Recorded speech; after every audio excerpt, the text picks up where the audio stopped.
आगे की तैयारी है। पहले तो मैं सरकार का धन्यवाद करना चाहूँगा।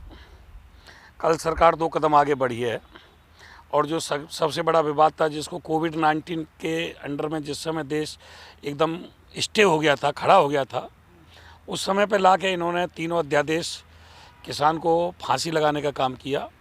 उसी पे ये अकस्मात इतना बड़ा आंदोलन खड़ा हुआ। अगर ये इस अध्यादेश को नहीं लाते तो शायद आंदोलन नहीं होता। इसके लिए भी मैं सरकार के लिए धन्यवाद करना चाहूँगा कि उन्होंने इस अध्यादेश को ला करके किसान को जगाने का काम किया। किसान अपना अधिकार मांगना सीखा, क्योंकि किसानों की अनगिनत समस्या थी और बार बार किसान आता था, ज्ञापन दे के चला जाता था, वार पार की लड़ाई नहीं लड़ता था और ये सरकार उसी का फ़ायदा उठाती थी। पहली बार किसान ने अपना मूड बनाया वार पार की लड़ाई लड़ने का।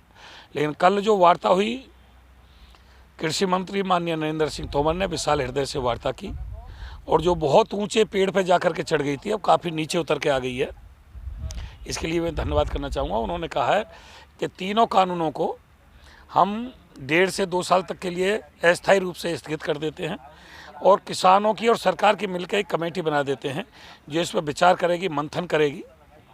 तो उसके लिए सरकार का धन्यवाद। और मैं किसान नेताओं से भी कहूँगा कि जब सरकार अपना नरम रुख अपना रही है तो किसान भी उसी तरीक़ा से अपना नरम रुख अपनाए। मास्टर जी, कहीं सरकार की ऐसी मंशा तो नहीं है कि आपको समय देके आपको बुलाने की कोशिश की जा रही है? नहीं, उस पर सरकार ने साफ शब्दों में कहा है कि हम सुप्रीम कोर्ट में भी एफिडेविट लगा देंगे।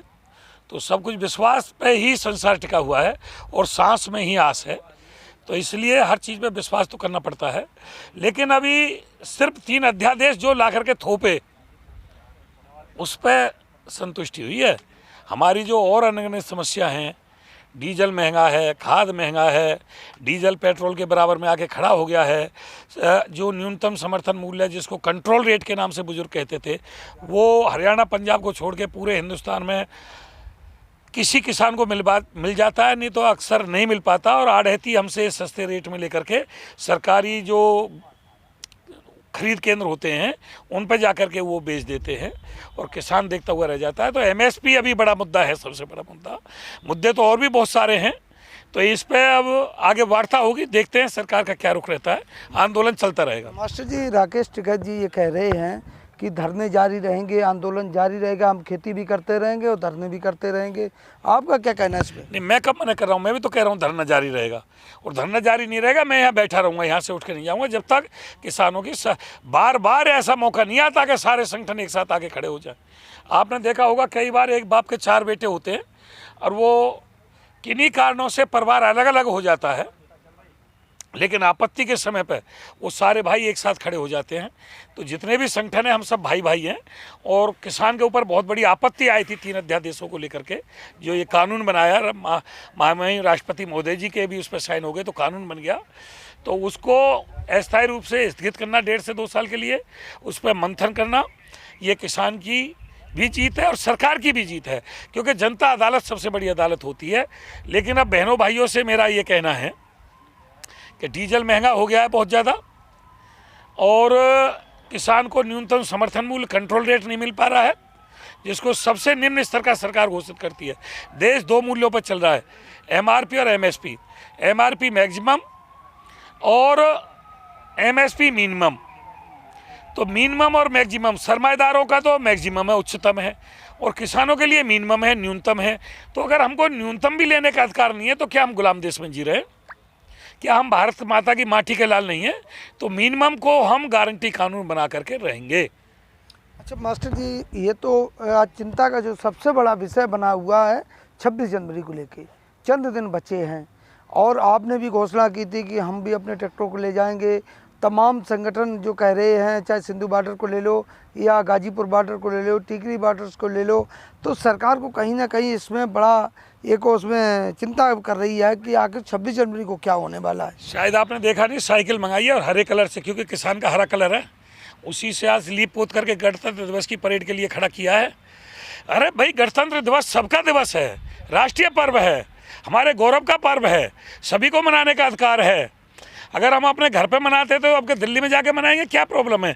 वो तो गणतंत्र, वो आंदोलन नहीं, वो तो एक गणतंत्र दिवस बनाना है, परेड में शामिल होना है। तो इसमें कोई हमारे लिए या देशवासियों के लिए या सरकार के लिए कोई शर्म की बात नहीं है, वो तो गौरव की बात है। जैसे सुप्रीम कोर्ट ने पुलिस को दे दिया कि पुलिस जाने और किसान जाने, हमारा कोई रोल नहीं है, आपका क्या कहना है? वो तो भारतीय किसान लोक शक्ति की तरफ से हमारे वरिष्ठ अधिवक्ता थे AP सिंह, उन्होंने जम के सरकार के माननीय सुप्रीम कोर्ट को सरकार की गलती गिनाई और माननीय सुप्रीम कोर्ट को ये बताया हमारा मौलिक अधिकार है परेड करना, हम परेड कर सकते हैं, गणतंत्र दिवस में हम शामिल हो सकते हैं, शांतिपूर्वक तरीके से क्यों नहीं शामिल हो सकते?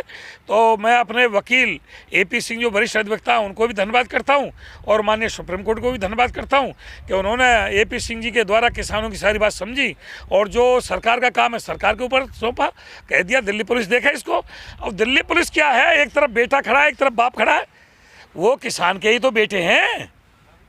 तो एक तरफ किसान बाप के रूप में खड़ा है, एक तरफ बेटा जवान के रूप में खड़ा है, तो बाप बेटे का आमना सामना है।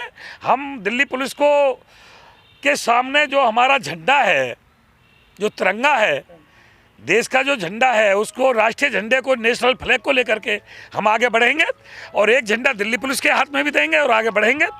तो हमारे लिए तो गौरव की बात है, इसमें कोई ऐसी बात नहीं है। मास्टर जी, आपने रामलीला मैदान की मांग की थी कि रामलीला मैदान में हमें तिरंगा फहराने की इजाज़त दी जाए, उसका क्या हुआ? नहीं, तिरंगा फहराने की नहीं, हमने तो आंदोलन की मांग की है, हमको वहाँ जाने की इजाज़त दी जाए रामलीला मैदान में। क्यों नहीं जाने दे रहे भाई?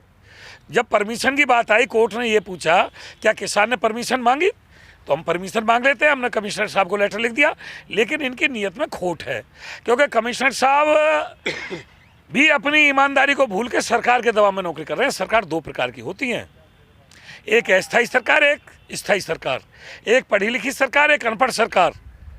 तो ये जो पुलिस हुआ, प्रशासन हुआ, स्थायी सरकार में और पढ़ी लिखी सरकार के दायरे में आती है, क्योंकि राबड़ी देवी मुख्यमंत्री बनी, पढ़ी लिखी नहीं थी, तो इसको अनपढ़ सरकार में कहा जाता। भले ही उसमें पढ़ा लिखा हो, लेकिन उसके लिए कोई बाध्यता नहीं है शिक्षा, और उसका समय कार्यकाल का भी कोई पता नहीं होता, 5 साल है या 2 साल है, 3 साल है, 6 महीने में सरकार गिर गई है, तो ये अस्थायी सरकार होती है। लेकिन स्थायी सरकार पर, पढ़ी लिखी सरकार पर अनपढ़ सरकार का और अस्थायी सरकार का होल्ड है, वो दबाव में काम करते हैं।